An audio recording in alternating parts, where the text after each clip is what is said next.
Today we will cover the candle range theory. I'll explain what it is, how to select the right candle, and finally, how to execute a trade using it. We will go through these 3 points with a live example toward the middle to the end of the video. Without any delay, let's begin. So, what is the candle range theory? It states that every candle represents a range.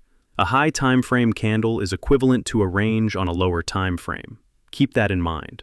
Now, consider how the market moves. Price action alternates between ranges and trends. It ranges, then trends, then ranges again. Understanding this market rhythm is the third key point. This knowledge will significantly improve your ability to predict expansions. By recognizing that the market cycles between ranges and trends, you can apply this theory using specific tools like SMTs, the power of threes, or open high low close and open low high close sequences. Remember, every candle is a range. The candle range theory is ultimately an objective and mechanical way to help simplify your trading. That is the core concept. You select a candle. However, it must be a specific candle. That candle will then define a range, and you trade at either the high or the low of that range. There are multiple methods to identify this setup. As I mentioned, this is how I will teach you to select the candle. You can identify them by looking for specific attributes. It could be any one of these, but I like to use an analogy. Imagine you have a sword. You can add buffs to your sword, and the more buffs you add, the stronger and higher probability the setup becomes. A setup with just one buff can still work, but it is not as strong as one with multiple. So, how do you identify your CRT setup? First, you want to look for them around key levels. You have your high time frame candle, and you check if it aligns with any significant support or resistance. Second, you look for candles inside the CRT. This is probably one of the best setups. It's essentially a standard range, where price is just ranging inside. These internal consolidation ranges can be some of your best trade locations. Why? Because you have your candle range high, which is also just a regular high time frame range high, and your candle range low. This upper boundary would be your CRT high, and this lower boundary would be your CRT low. That is what I mean when I say to look for candles inside the CRT. Furthermore, you can have a low time frame CRT nested within a high time frame CRT. For example, a 15-minute CRT inside a 4-hour or 1-hour CRT. That creates heavy confluence, which is a very strong signal. Also, look for these setups around the 3 times. You should know your candle sequences, 159 and 1369. Additionally, look for them within specific market conditions or profiles, and then with your correlated pairs. So now you know how to identify them. These are the key criteria to look for when you are identifying your candle range theory setups. Technically, any high time frame candle could be a CRT, but what makes it the best CRT? If you can identify it using one, or preferably all, of these filters, the highest probability setups will have more than 3 of these confluences. So now let's move on to how to trade it. I'm going to show some live examples. I'll show chart examples of how to identify them, and then explain why the CRT worked and how to trade it.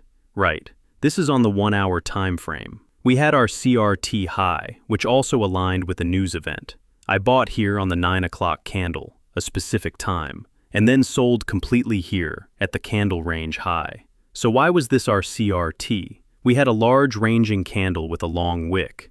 Long wicks are imbalances that need to get filled. So we have this candle. It's taken out a lot of liquidity on both sides. My expectation is that once price takes one side, it will eventually move to the other. So why did I mark this as my candle range theory setup? Let's drop down to the 15-minute chart.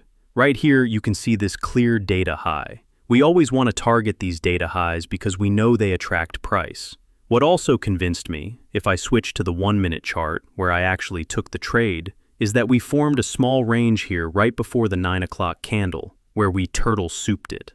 We created a false breakdown below that consolidation. Looking at the 9 o'clock candle, which way did we trend? Down. This is our open low, a power of 3 sequence, with accumulation right here. We manipulated out of this range at our power of 3, open low high close, 9 o'clock candle, near the end of the macro session. But I didn't trade this initial move. I was waiting for more confluence. This is your classic Model 1 entry. It's an order block that liquidated orders above it. When did that happen? At 9:32 during the equities open. All time-based entries. When I saw this level getting respected right at 9:30, I knew it was going to push higher.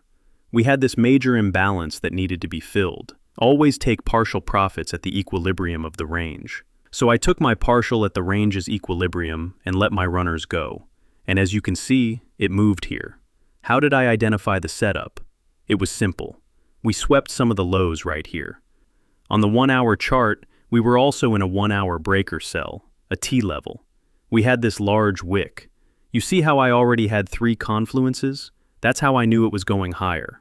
Price continued and gave a 4:30 manipulation here with the 8 o'clock candle.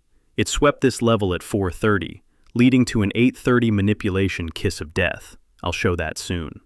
But how can you trade it and know specifically if a CRT will work? Here's the key. We didn't want this to end as a bearish candle. If it had closed bearish, I wouldn't have taken the trade. So ultimately, the candle's opening and the direction it trended gave me the clearest signal for where price was headed. Price consolidated a bit after the news and printed a beautiful AMD. Let me break down the key concept. If price had opened, then trended up first, distributed at the low, and closed, I wouldn't have traded it. That structure suggests weakness. For a valid long, price needs to take out the previous hour low and the previous candle low first, before reversing to indicate genuine bullish action. We're looking for an open low, then a high close, not the other way around. The open low level is our fixed point of interest. So, seeing the candle open, trade below its open, and then distribute higher towards the equilibrium of its range was my confirmation signal. When you're analyzing a CRT, its success hinges on whether it printed an open low or an open high. In this case, we had an open low. It swept liquidity inside a key level at the precise right time. With that alignment, there was no reason for it not to go higher. You also contextualize it within the current dealing range. Where are we trading? Specifically, we were in a discount zone when buying, below the open when buying, aligned in both time-based and price-based discounts. Look at this right here. Check your dealing range. What just happened? It swept external range liquidity. Where does price need to deliver to now? Internal range liquidity. You start stacking these confluences, and it's simple. For anyone thinking this is just hindsight, hold on. You can see the 9 o'clock candle here, then the 10 o'clock. This is the move right here. Our last candle closed as an up close, signaling a reversal.